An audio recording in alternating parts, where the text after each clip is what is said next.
Oh, yes. Oh, yes. Oh, yes. How does it flow? I want to change slides. Hello? Yes, we are getting you clearly. Hello? Hello. I want to change slides. I want to change slides so that they roll.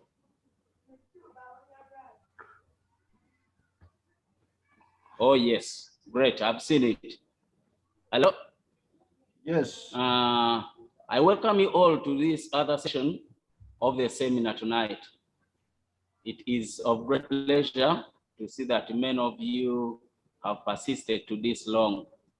Thank you so much, everyone, for being passionate to the improvement of the music ministry in God's church. Let me skip, but I want to thank Madam Waiswa for hatching this great idea, which has brought us together and which has been so useful during this lockdown. And at the same time, I want to thank solemnly Elder Waiswa Musa for tremendously supporting our director, Mama Music, in God's ministry. Elder Waiswa, you have really exhibited two attributes of a good, loving, and caring husband. And I believe those who have cared to note will not only concur with my observation, but take a good example as well. May God bless you always. In tonight's presentation, we are looking at music composition.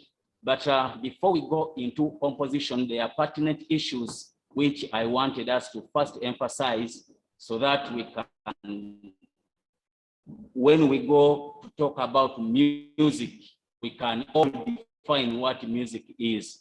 We cannot be into something which we ourselves cannot define.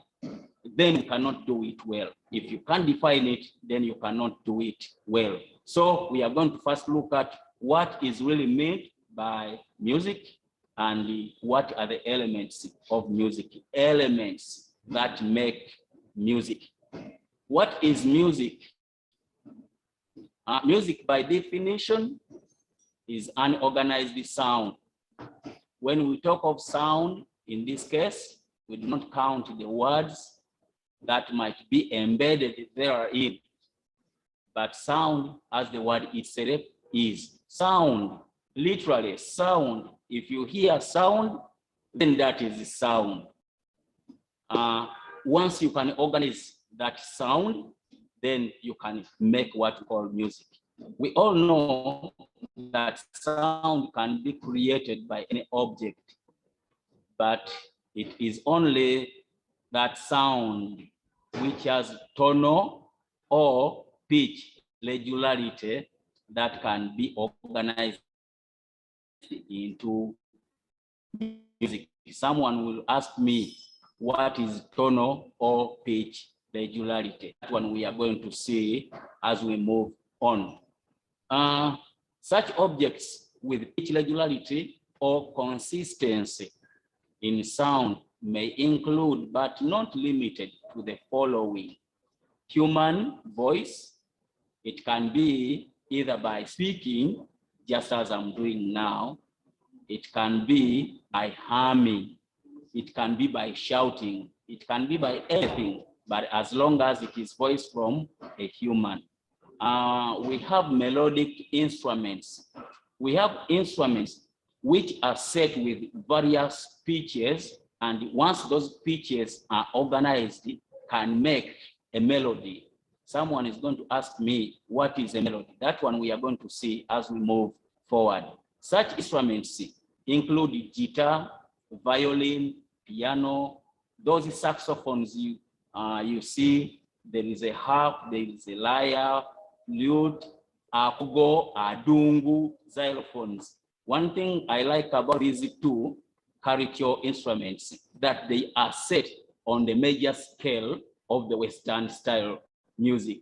The akogo is set on the pentatonic scale. It has 10 10 blades, and each side has got 5, and those 10 blades, each side has 5.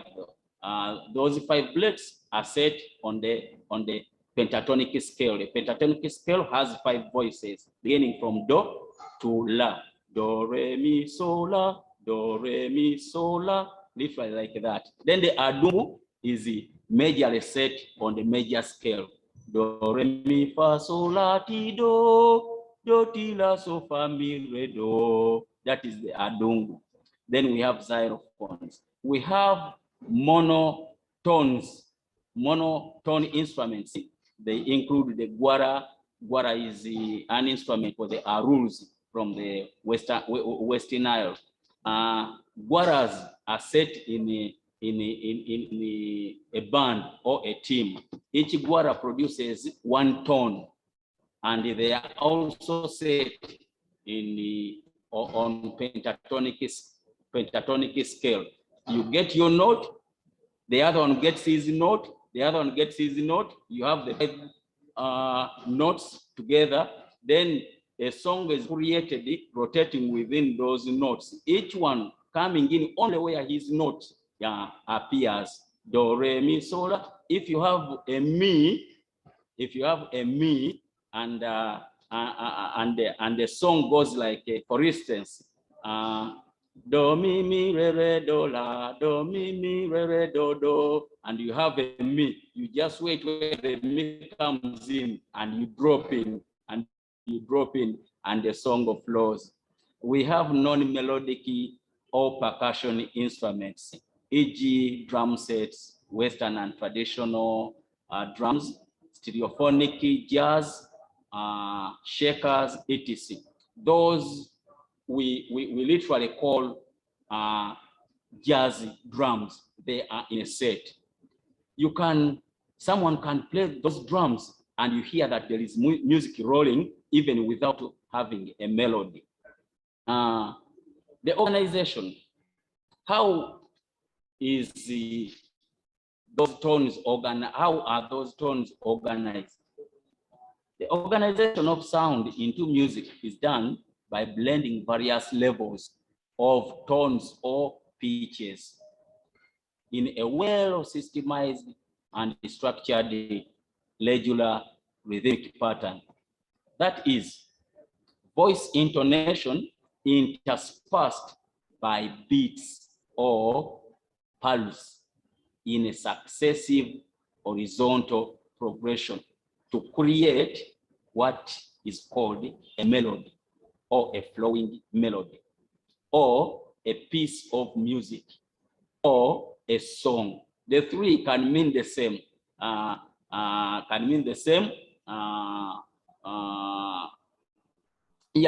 You can call it a song, you can call it a piece of music, you can call it a melody. The notation. Remember, I've been talking about the organization. The organization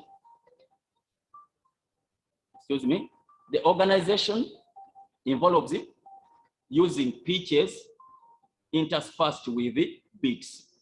Now I'm talking about the notation, because the organization can be written or may not be written. Even if I start singing a song here, I can sing a song even if it is not written.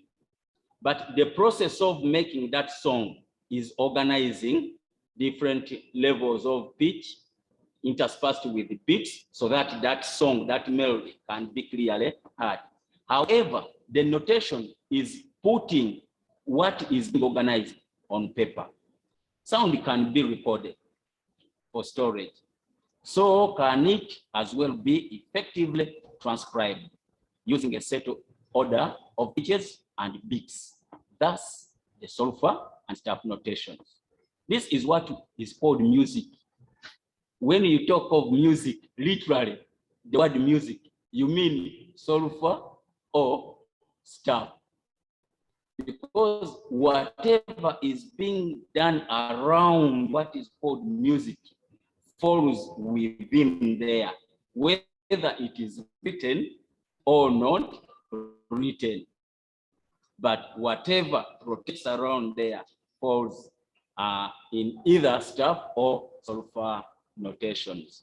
So when we talk of music, literally, we mean solfa and staff, regardless whether they are written or not. Staff and solfa notations differ. They differ in the way they look. They differ. Solfas look so differently,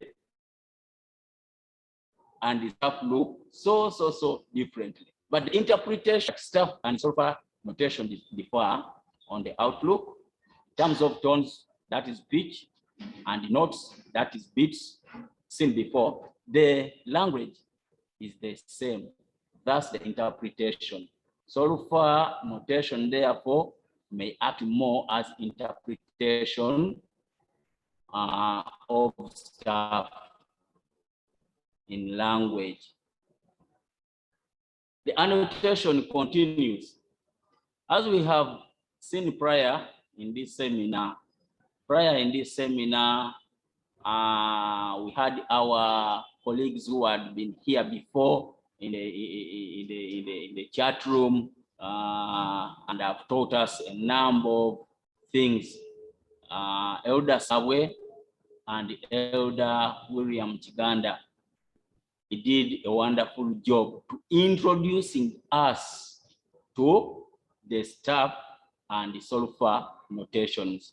So as we have seen, staff annotation uses 5 parallel lines and 4 spaces therein, drawn on a staff to define different levels of pitches. These are called tones.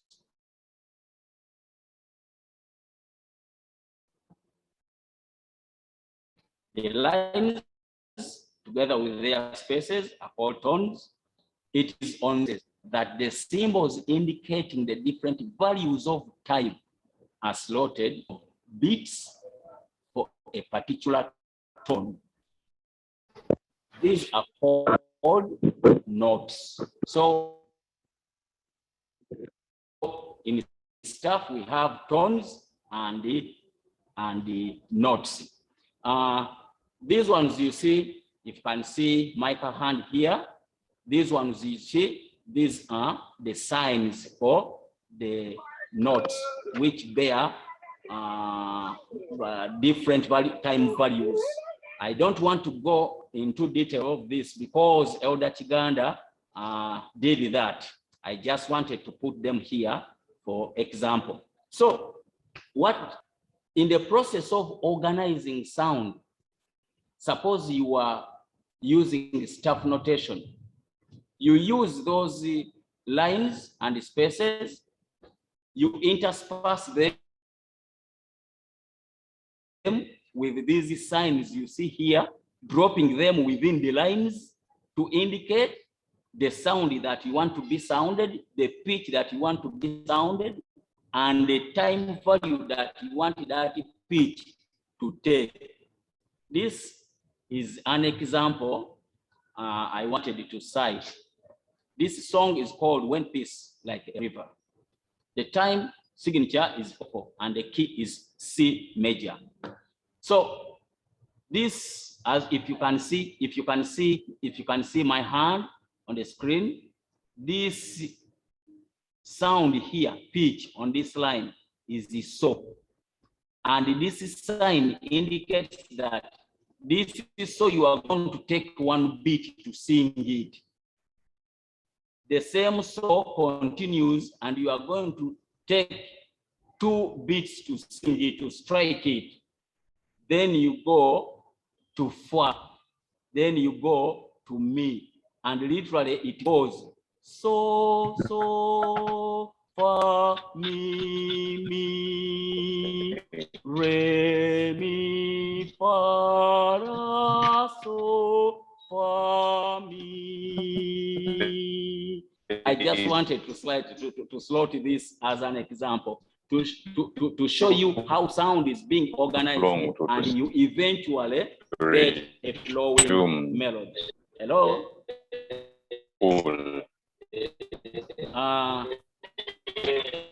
I'm continuing with the notation.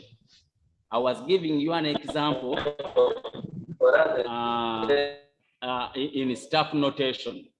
Now I want to give you another example in solfa notation. Whereas solfa annotation use a set order of letters to define different levels of pitches, these are called notes in solfa language. They are interspersed by punctuation marks to define various time values in terms of beats. The letters are here. As Brother Sawe had already introduced this subject, I'm just citing an example of how we use this to create or to formulate or to compose a flowing melody, which we call a song. The letters are these. This is a major scale. The scale I drawn here indicates 3 octaves. From the lower do, all this to T is the lower octave. Then from the middle do all through to this T is the normal octave.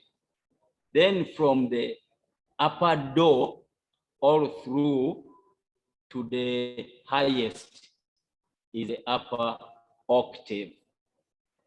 When we are creating music, we use notes rotating within this range, either rotating within the lower octave and the middle, or rotating within the middle and the upper octaves. What is the difference? What makes them different is the lower octave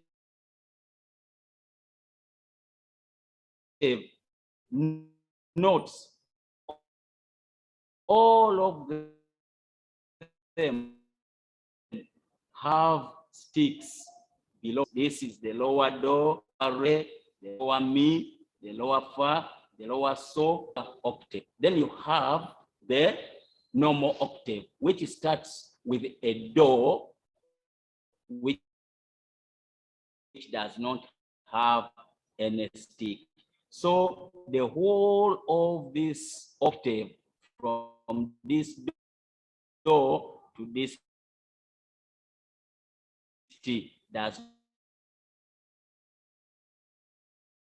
not bear any sticks. Then from this T, all the notes within this C scale, the upper octave, are going to bear sticks above them. Sticks like this, sticks like this, sticks like this. So literally, we have 3 octaves, which we normally rotate around while doing music.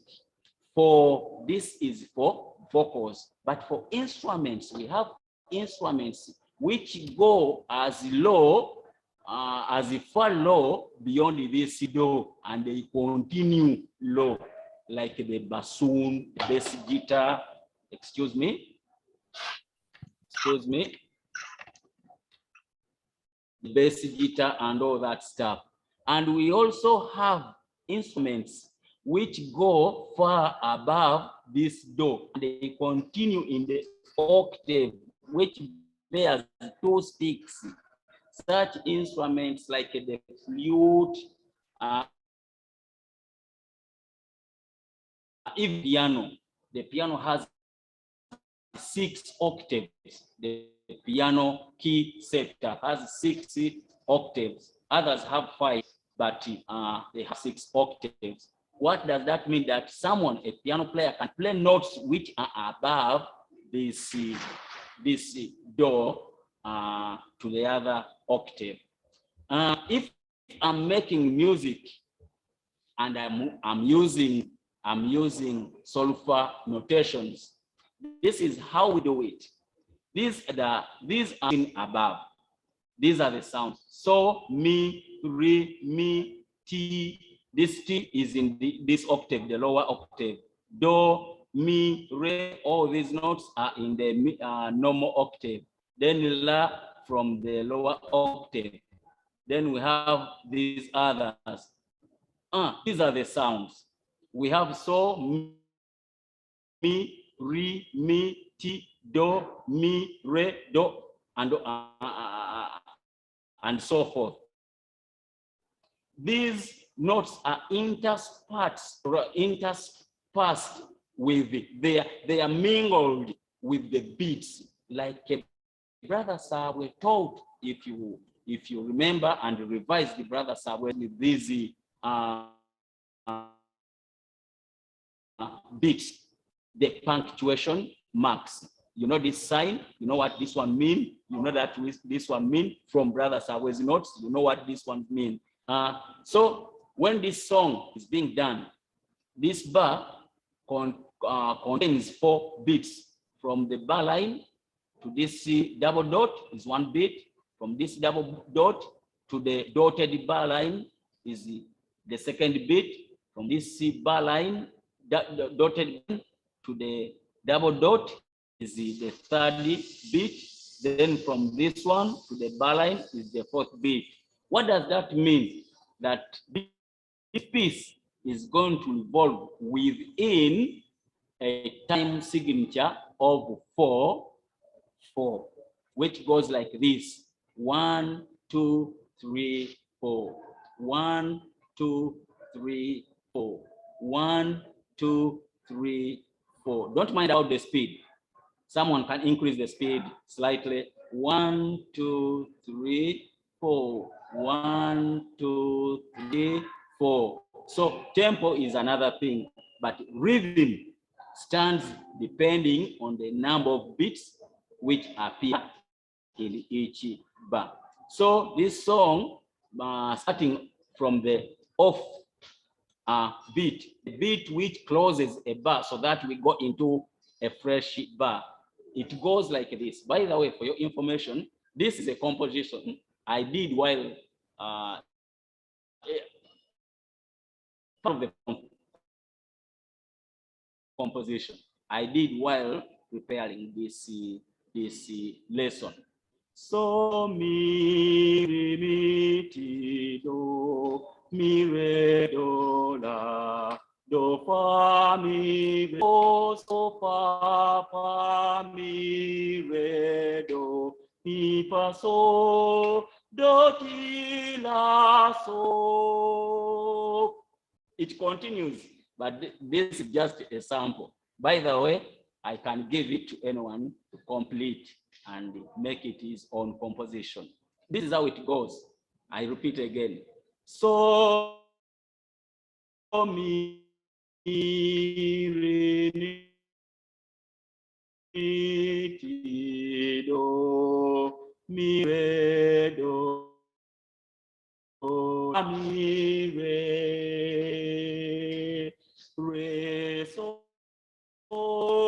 so fa mi re do mi fa so do ti la so. It can continue and complete. These are 2 phrases of such a composition. So when we are doing music in solfege, this is how we do it. You get your tune, solfege. This is what you do. Once you know how to use the beats and how to use the pitches, then you are there. Let me continue.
We are not getting Elder. I don't know if it is me alone. I think network here. All of us, the problem of network. Elder, you are muted. It seems his mic is mute. Yeah, Elder Kayole, you are muted, so I cannot hear you.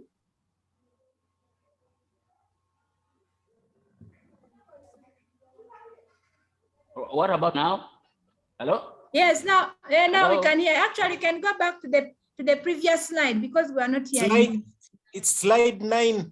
Hey. Okay, you tell me that there. Slide 9. There. 9. The next behind. Yes, that one. That one. From there. This one. Hey, yes, from there. Here. Yes. Hey, stayed backwards. No, it's not. Oh. Okay.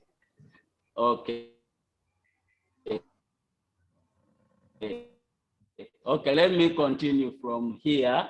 Assuming that here it was okay.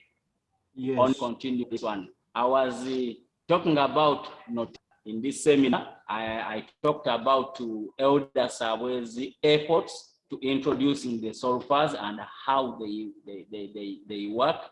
And I talked about Elder Williams' efforts to introduce staff. Staff notation uses 5 parallel lines and 4 spaces there drawn on a staff to define different levels of pitches. These are called tones. Those lines within and their spaces within are called tones. They create they indicate the sound, the pitches. It is on those lines or pitches and the spaces that the symbols indicating different values of time are slotted to define the time value in terms of beats for a particular tone. Those symbols are called notes. I drawn them here, but just for example, because Elder William had already introduced this subject, and I want to encourage the members to revise those notes very, very, very well. The notes of Elder Sawe and the notes of Elder William. Elder Sawe introduced the solfas. Elder William introduced staff notation. These are the signs for different time values. These are time. They have names and they have different values, different time values. This one has got 8 beats. This one has got 4 beats, a half beat and a quarter beat. These symbols are the ones which are slotted, like you are seeing here, on the lines. Which lines represent pitches? These ones represent time value. They don't represent pitch. They represent time value in terms of beats. Then these ones, the lines, represent pitches. So once a note is put at a pitch, then the writer says that you are going to sound this pitch for this long. You are going to sound this pitch for this long. You are going to sound this pitch for this long. This is part of the song when piece like it is in time 4/4 and the key is C major. How do I know? This lesson has not yet been introduced in staff notation on how to differentiate or to see, but literally the C major bears no any sign, any key signature on it. So when you don't see any signature around, you definitely know that the song is in C. If the song is in C, C is a ledger line here, like you will see in the Elder Williams notes. C is around here, which means this is the door. If this is the door, then the space next is re, then the line next is me, then the space next is fa, and the line next is so, as you are going up. So if I'm on this line where the song begins, it means the song begins with a so, and the note is 1 beat, and it continues with the so for 2 beats. It goes to fa with 1 beat. How does it run? This is how it goes. So, fa, mi, re, mi, fa, la, so, fa, mi, and it continues. That's how it is being done. That's how they are being used. So when we are making music, we use tones interspersed with the beats so that we create a melody. This is part of this is a melodic flow. This is a melodic flow. How do I know how it flows? I look at it. I know what the writer wanted. The composer wanted me to sound it so for 1 beat, so again for 2 beats, fa for 1 beat, me for 1 beat, and it continues like that. When I do as instructed by the writer, then I get how the flow of the melody goes. Then I went to solfers. Whereas solfa annotation use a set order of letters to define different levels of pitches. These are called notes. In solfa language, they are interspersed by punctuation marks to define various time values in terms of beats. These are the sounds. Do, re, mi, fa, sol, la, ti, do, re, mi, fa, sol, and it continues. I was saying that a major scale can have several octaves, but for vocals, we normally rotate around these 3 octaves of the major scale.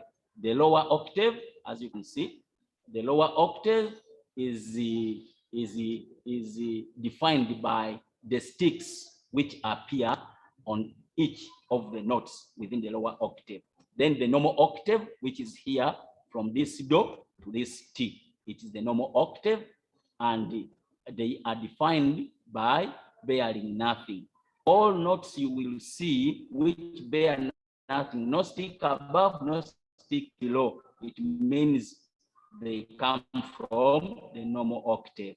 Then the upper octave, which are defined by sticks above. These ones are sticks below the note. Then these ones are sticks above besides the note. This is the upper octave.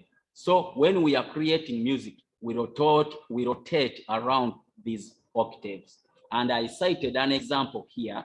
This is an original stuff I designed when I was preparing this presentation.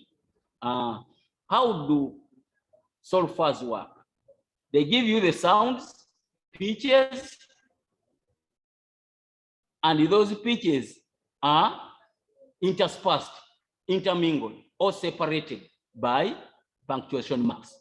These punctuation marks appear in Elder Sawe's lesson, and I want you to revise it so that you will know how these things work. Me, I did not go into details on that because Elder Sawe did that already. And all that we wanted to know, how they sound, how they move, it is all embedded in Elder Sawe's lesson. So here I just wanted to show you how they work.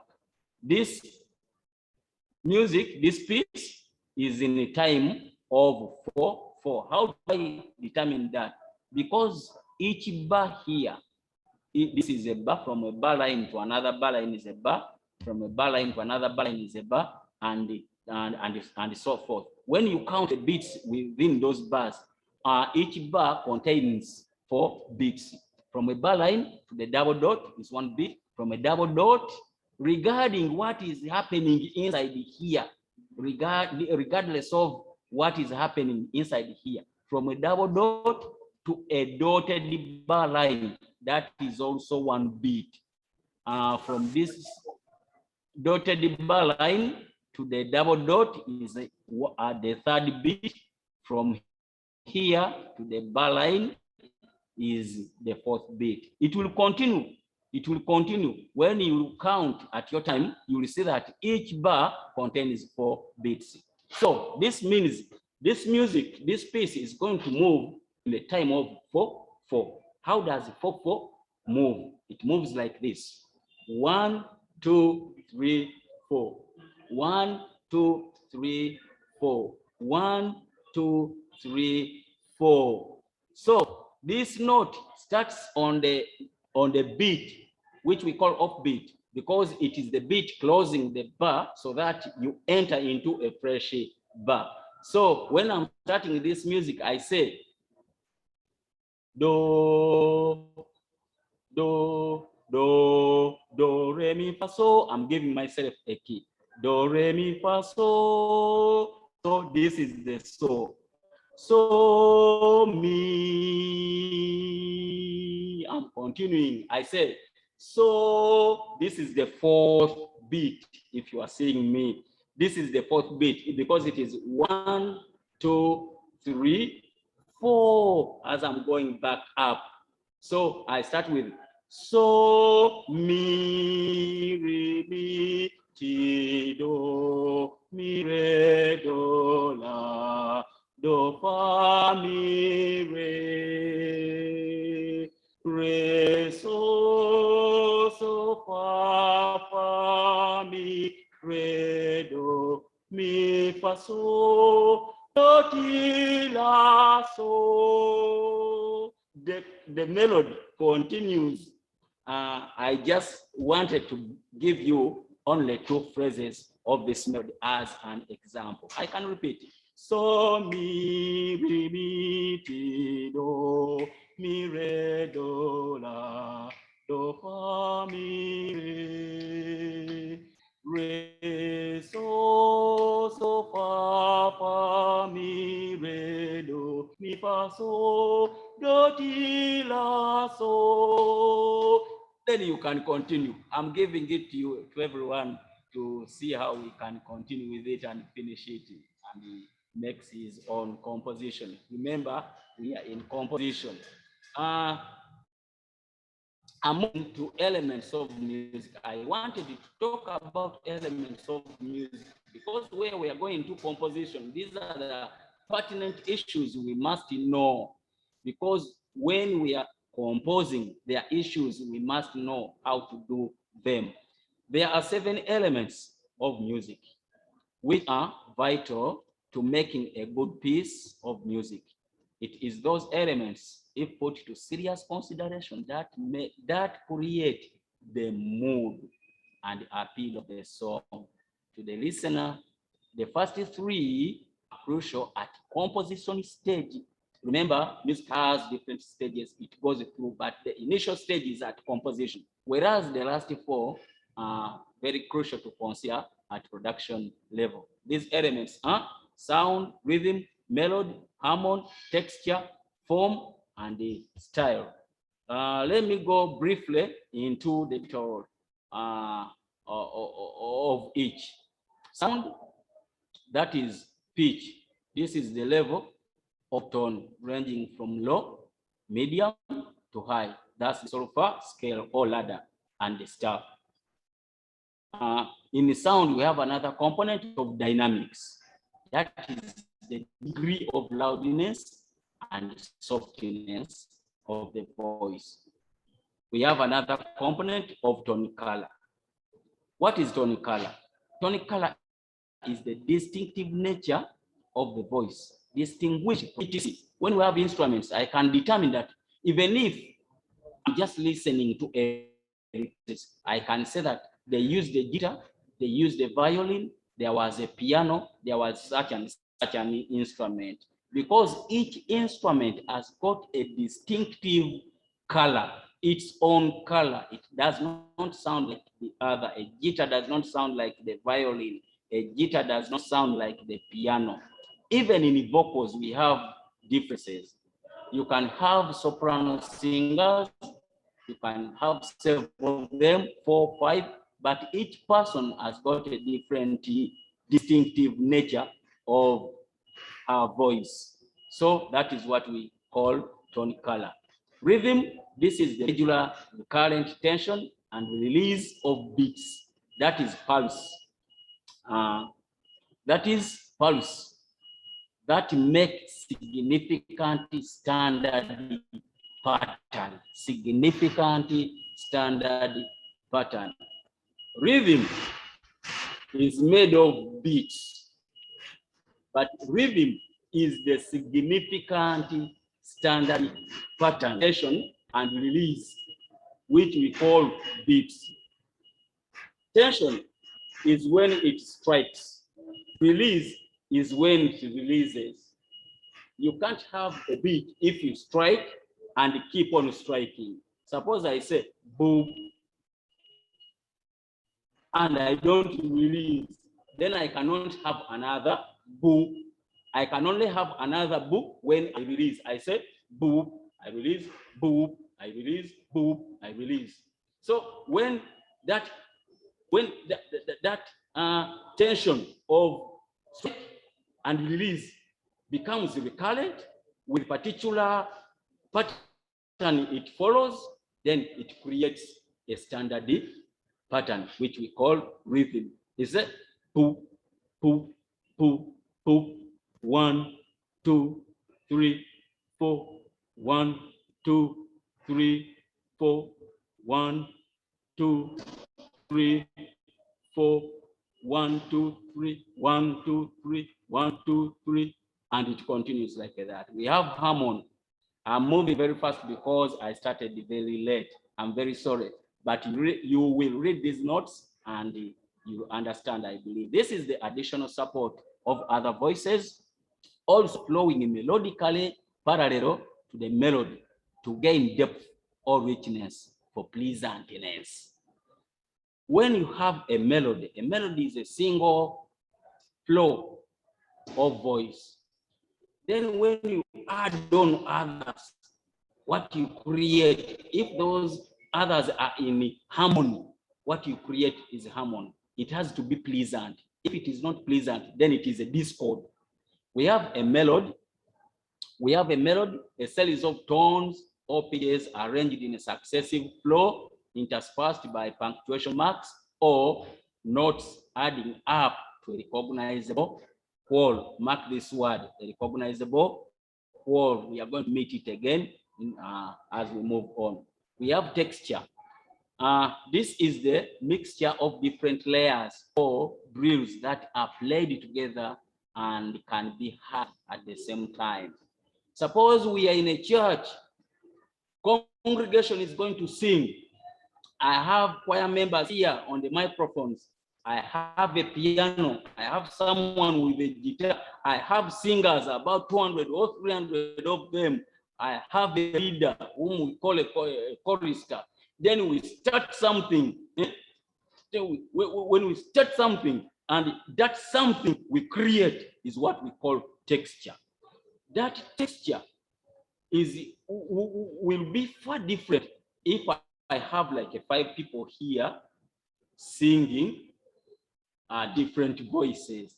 The texture they will make would be also different. So this issue is very, very important in music to understand, because it is what we need to consider when we are in our churches, when we are leading our congregational singing. What texture do we want to create?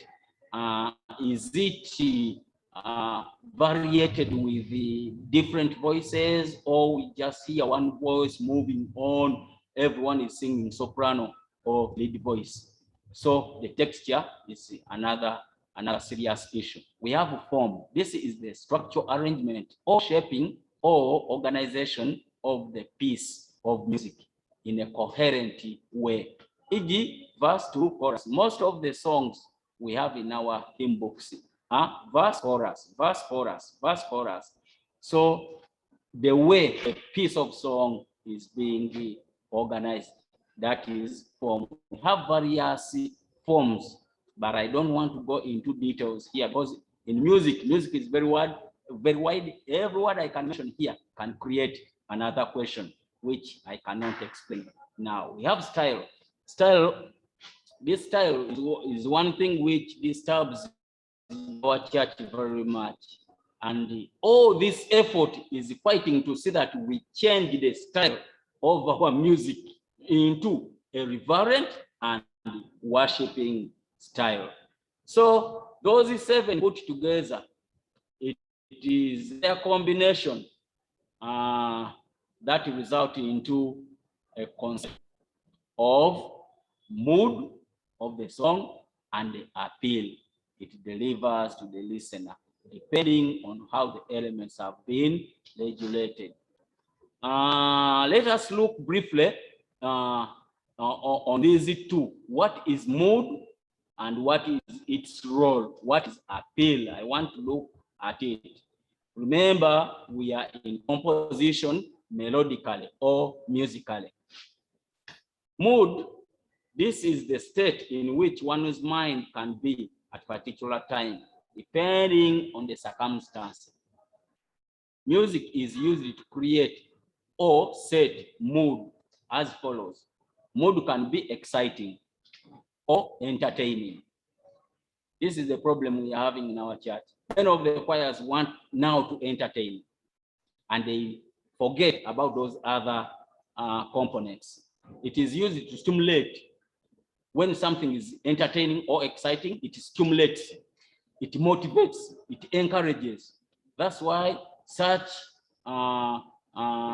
styles like a pop, samba, rock and roll, which our brother Sabwe is fighting against very seriously to sing that it leaves our church. Bossa Nova, etc. Such styles are styles which entice the person to dance, entice the person to wake up, entice the person to move very fast. We have another component here. Mood can be somber or solemn, not very excited, neither very sad, somewhere in the middle. I hear many people love country music. I love country music. I love jazz. What is being embedded there that makes someone love country, that makes someone love jazz? The composers know what they are doing and specifically designed for that. It is used to stabilize the spirits when mood is low or high. When someone is highly excited, you can use such kind of music to stabilize the mind and cool that person down. When mood is low, you can slowly, in a gradual process, use such kind of music to lift that person up with such styles like salsa, rumba, country, rhythm and blues, etc. Many of you are going to have questions here. Why is he citing these styles and they are the styles we are finding in our church? It is because there is a lot that we are yet to know. There is a lot we are yet to know. Once we get to know those, you will know why I'm citing those. Because the makers of these, the designers of these styles know what they do, and they do them specifically for specific purposes. Mood can be melancholy or sad. It is used to console. Music can be used to console such a person, to comfort or to soothe the mind and uplift the soul. With such styles like water, we have a style in music which is called water music. We have soul music and all that. Those are styles. I'm not talking about something or anything like gospel.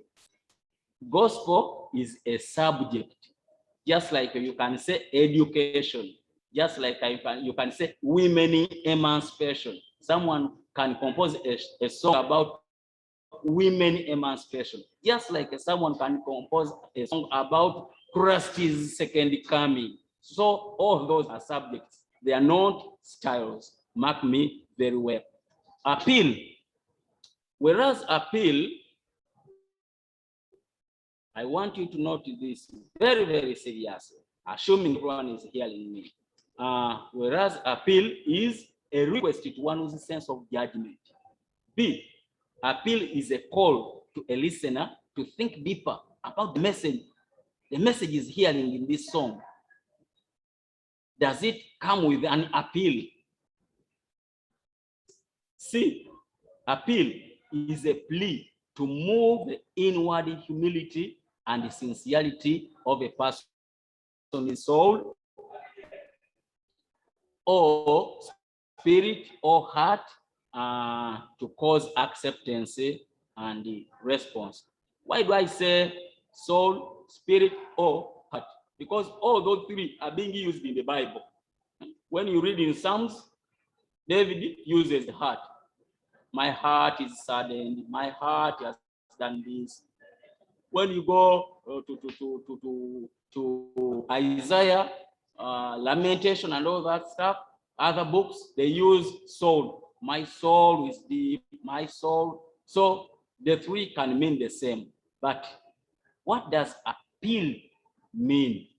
A plea to move the inward humility of a person and the sincerity of a person's soul or spirit or heart to cause that person, one, to accept what he has heard, two, to respond to that acceptance.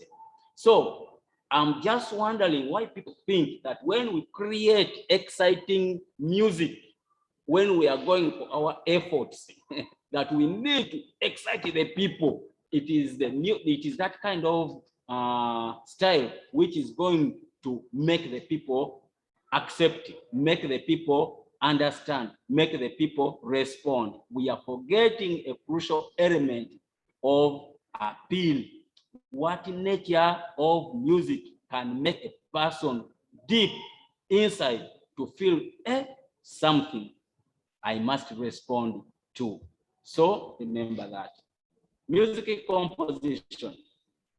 Ladies and gentlemen, I'm embarking on now, after knowing the elements, after knowing what music actually is, I'm now embarking on composition, our main subject.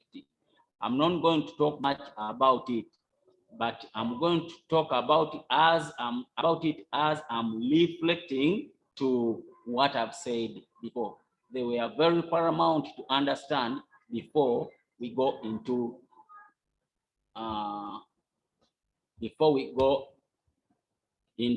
these details. Oh my,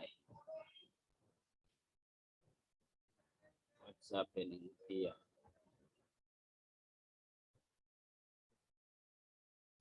Okay, let me continue.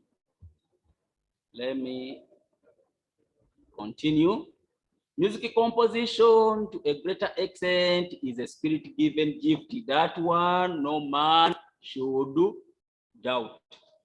It is a talent that even if one does not have any skills in music, can compose a good music piece. Good musical composition in both melody and message is by the inspiration of the Holy Spirit, as it is reflected in 1 Corinthians 12, verses 8 to 10. It says, for to one is given by the Spirit the word of wisdom, to another the word of knowledge by the same Spirit. So the verse continues, but the essence is that there are several gifts that the Spirit gives, and people cannot have the same gifts, but the Spirit gives different gifts to different people, but all for the purpose of elevating and promoting the work of God. Therefore, commitment to service and devoted Bible reading are key inspirations to making good Christian music relevant to worship. However, much as composition is a spirit-given gift, there are music fundamental principles that have to be learned and thoroughly grasped to making it better while composing a song or piece of music.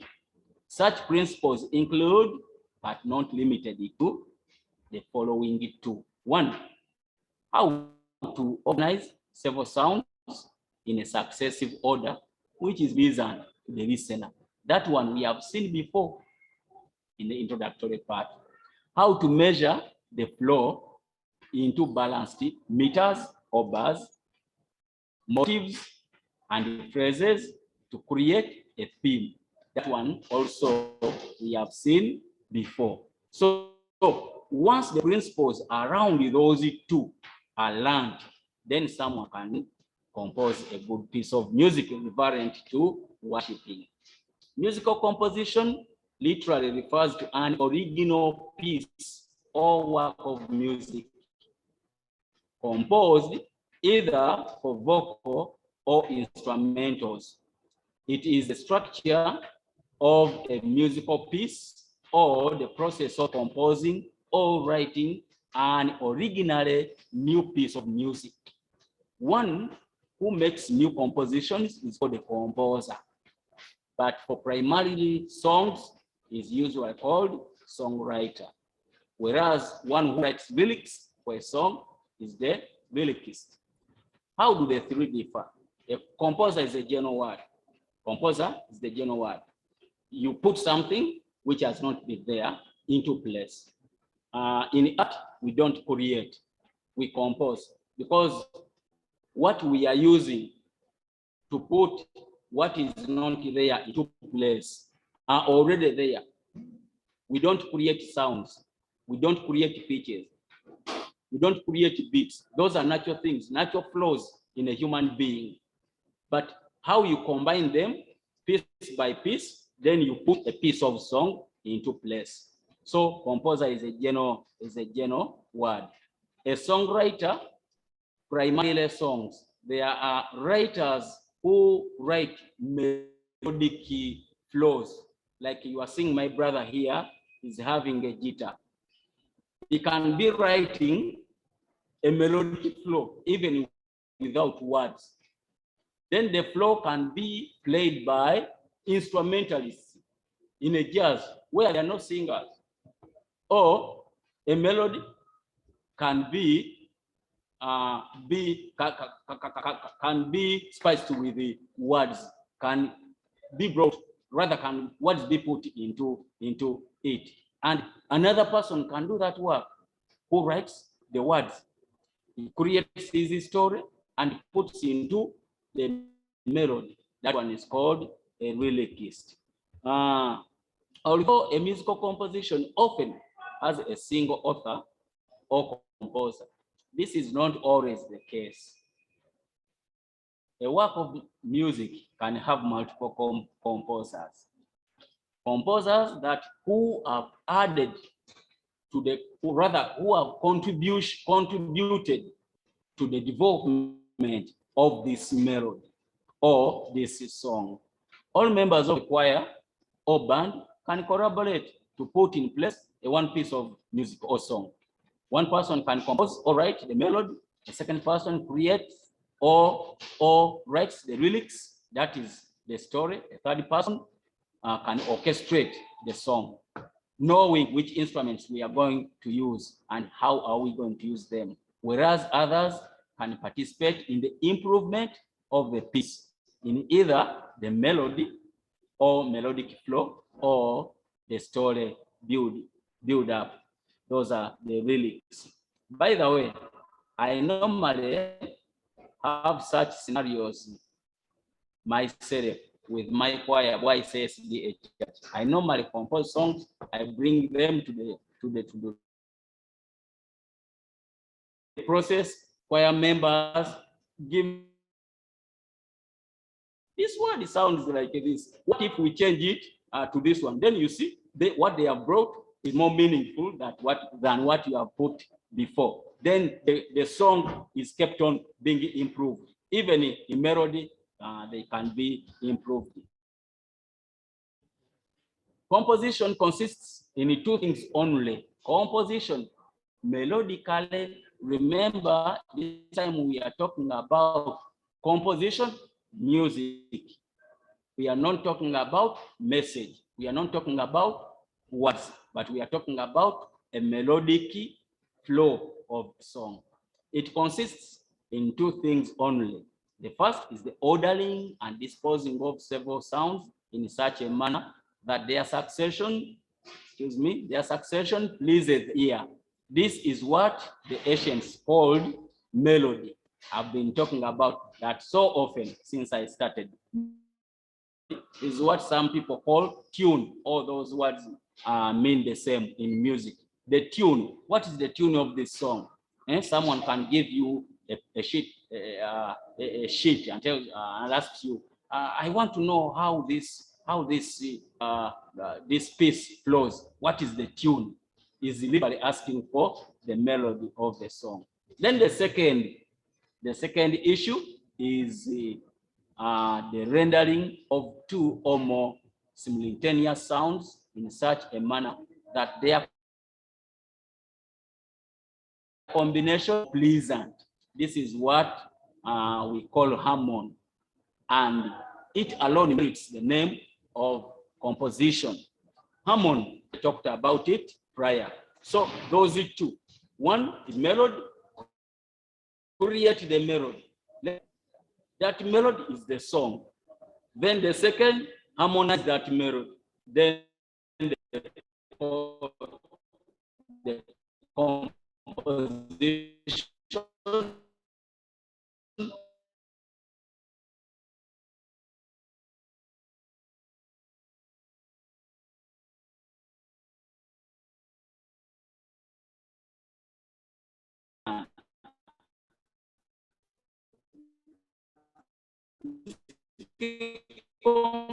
composition is majorly governed by purpose as to what story composition, that is the systematic musical flow of the song, commonly known as tune, as I've said prior. The melody has to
Yeah, Mr.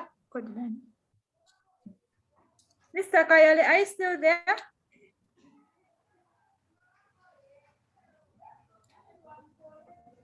Mr. Kayole, are you still there? We lost him, I think.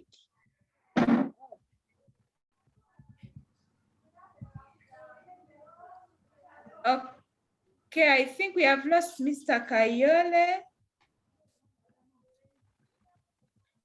But want to thank him for the presentation. I believe people were following him. How many were following him? If you're there, you followed him up to where the network would have got him off.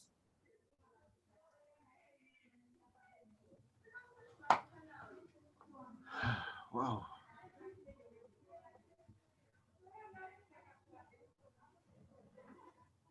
But we want to appreciate Mr. Kayole for all his endeavors to ensure that we get the presentation today. I have been blessed.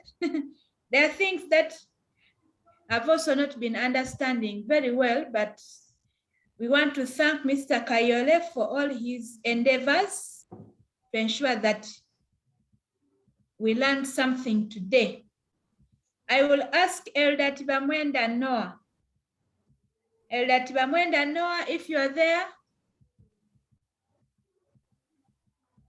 to give us basically a summary of what he has been talking about, because you are handling this topic together with him. We are hosting you next Sabbath. We'll be glad to hear from you, Elder Tibamwenda Noah.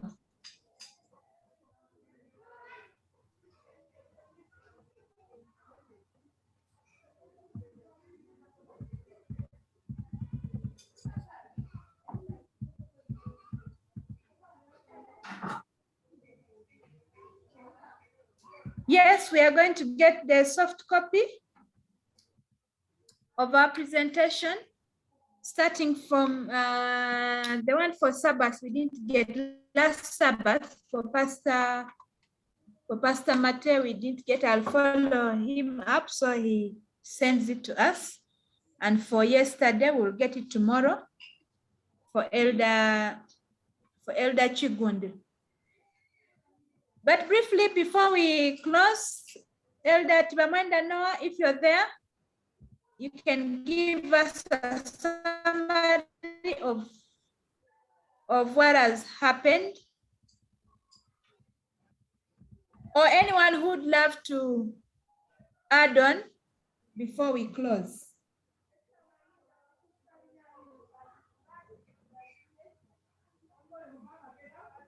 Nje chikiti sisoni nje ya sakabu eti uwe mashewe wetu ndesi ya sawe mwale namna yes mna kwa pichi pichi na usuchima. Hello? Hello. Yes, Elder. Yes, Elder. Yeah, I know network is giving you a hard time, but you're welcome.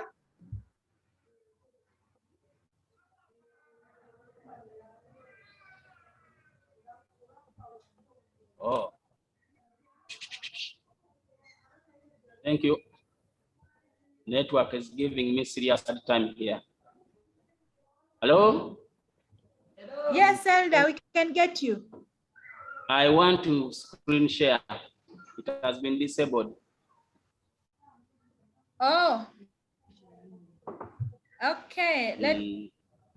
Yes, you can continue to explain. Let's enable you to share. I beg your pardon?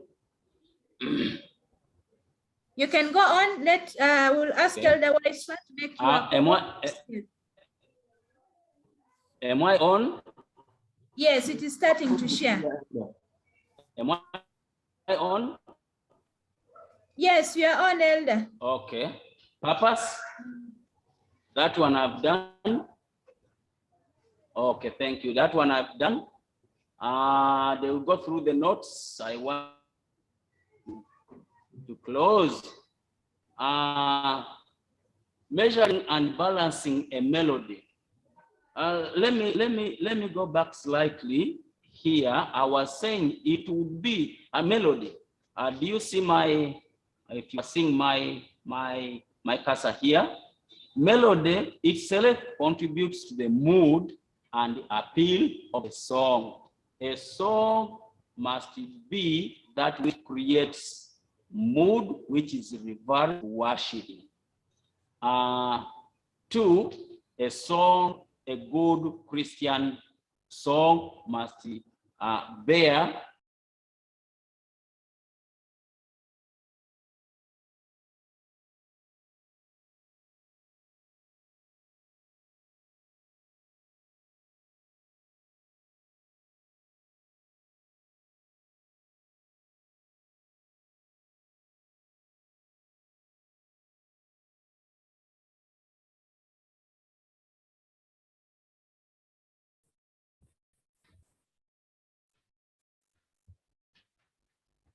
Hello? Yes, Elder, you're back.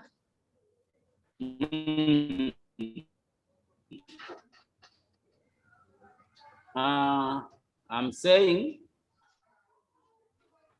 that melody, it would be contradictory for a melody. If one is composing a song, you compose a song with a melody which comes with a mood which is exciting, yet the message is not that to excite. It would be a contradiction. So melody, when a melody creates an exciting mood, yet the message is solemn or sad. So it would be good if both the melody and the message are partnering in carrying the intended message to the listener. Don't create a mood, rather a melody which is yes, that the message is that which is exciting. Measuring and balancing a melody. For music to be complete and pleasant to the listener, it has to be measured in consistent and balancing units as reflected below. These are the units. First, the first and primary unit is the beat. It is the first and primary measure of tension and release. As I talked before, giving the music a standard pulse. It can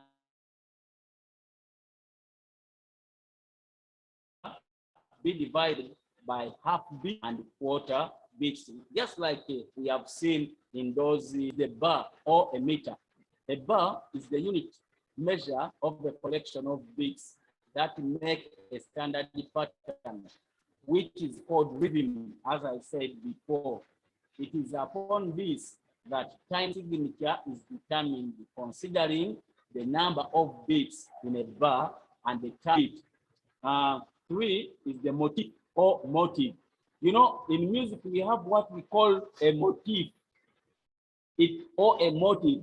It is this time, it is completely nothing to do with the message, but it is to do with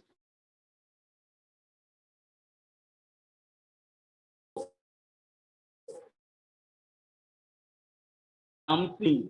If someone sing a piece like 175 in our Uganda hymnals. So la so mi do ti. Does it suggest something?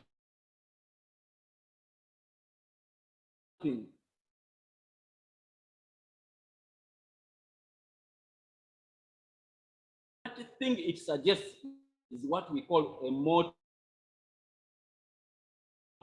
When you just hear that not talking, then you see you is completed. But the way it has flowed creates the atmosphere that it is not complete. So la so mi do ti.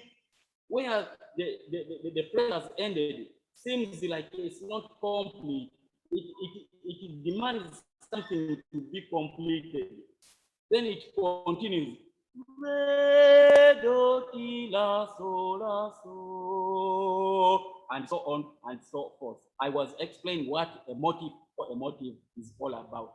First is the phrase.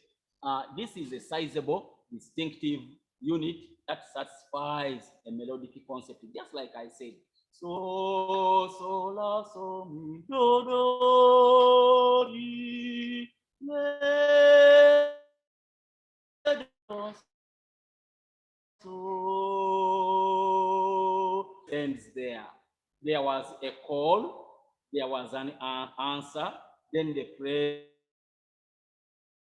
was complete, and the song continues. Then the fifth one is the theme. This one is not to do with the two partners. One is the melody, the musical flow, and another is the message, which is in the words. But this time we are talking about the music, the prominent recurrent set of notes, which is usually repeated in a melody or in a song. You will find that in some songs there is that part which is so often repeated. So, la, so, mi, do, re, la. There is that caprese, which is started.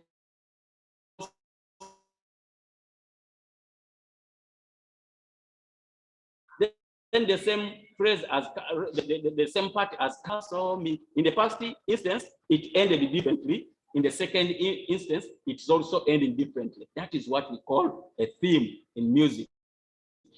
We are trying how when one is composing a song, what are the issues, pertinent issues that one has to look at so that his song is good. We have characteristics of a good melody. It has to be of a recognizable size and complete, which is called a recognizable whole. The melody has to be whole. That if you stand before people and say, I'm singing your song, they feel, yeah, the song has been whole. It's not lacking. Two, it has to bear phrases which are equal in size, i.e., having equal numbers for each phrase. It has to bear at least 2 to 4 phrases for a verse or stanza, depending on the size of the phrase. Don't more than 2, more than 4, and go to around 6 phrases in a stanza. Like when you look at this song 223,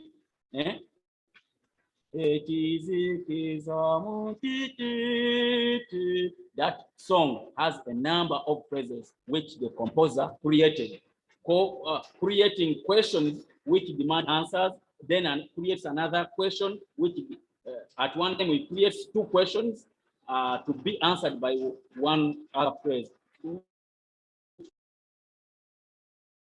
Makes the phrases many in number. Then the other one, the fourth one, on characteristics, 2 to 4 phrases for a chorus. If it is verse, chorus, form, it is usually good to have equal numbers of phrases. The numbers in the stanza, then equal to the numbers in the chorus, so that it feels complete and the phrases must be balancing in size, with it having a falling motif. Motif we have seen before, a motif which falls, then we have a motif which answers, then the phrase is complete. Then second, it has to bear standard rhythmic pattern, e.g. time signature, rather i.e. that is standard rhythmic pattern, that is the time signature. When you are composing a song, your song must be particular It has to have particular elements to guide the listener, so that the listener can enjoy. Is it in a 2-2 time? Is it in a 2-4 time? Is it in a 3-4 time? Is it in a 4-4 time? Is it in a 6-8 time? Is it in a 9-8 time? By the way, I want to explain a little. These digits, we do not use to say 2/2 because we are not dividing. When you hear someone say 2/2, it's like he is dividing and you are going to get 1. 2/4, you are going to get a half. Yet in music we are not dividing. Because we are not dividing, we simply say 2/2. Then any musical person can understand. 6/8, the song is in a time of 6/8. Let me explain a little further. The digit above indicates the number of beats in a bar. Below indicates the time value of that beat, the common beat of that song. Because this one in the start, where those signs particular number of beats. We have what we call a project. A project which bears 1 beat. We have a meaning which bears 2 beats. So when you say 4/4, you mean in this in the past there are 4 beats which are of a time value of the project. So that's how it goes. Second, a good melody needs to fall within the range of an octave and half for proper comfortability. I feel, I explained somehow this before, but let me repeat it. The notes, the lower octave to normal octave, or normal octave to upper octave. So the lowest note of the melody and the highest note. When you are doing music, you consider in my melody the whole note is what is my highest note and what is my lowest note. If you not do comfortable, if the piece of music and then rather involving the notes from the lower octave through the normal octave, then to the, that's why I say, unless otherwise, if such a case is happening, then the notes of the lower octave and the notes from the upper octave must not exceed C to La or Do to Re. To range within perimeters of an octave and a half. But normally, if you have notes from here, then some notes from here. An octave is from that note, from a note, from that one octave to that same note to another octave. If I started my lowest note, shall come to me of the normal octave, that is 1 octave. I can only exceed slightly somewhere here. I cannot go beyond to the other octave, the upper octave. If I do so, then the vocalist will not be comfortable. Someone will not be comfortable to sing this note at the same time jump and come and sing this, or rather, not for the upper octave. With that, I want to close my presentation for tonight, but I want to leave you with this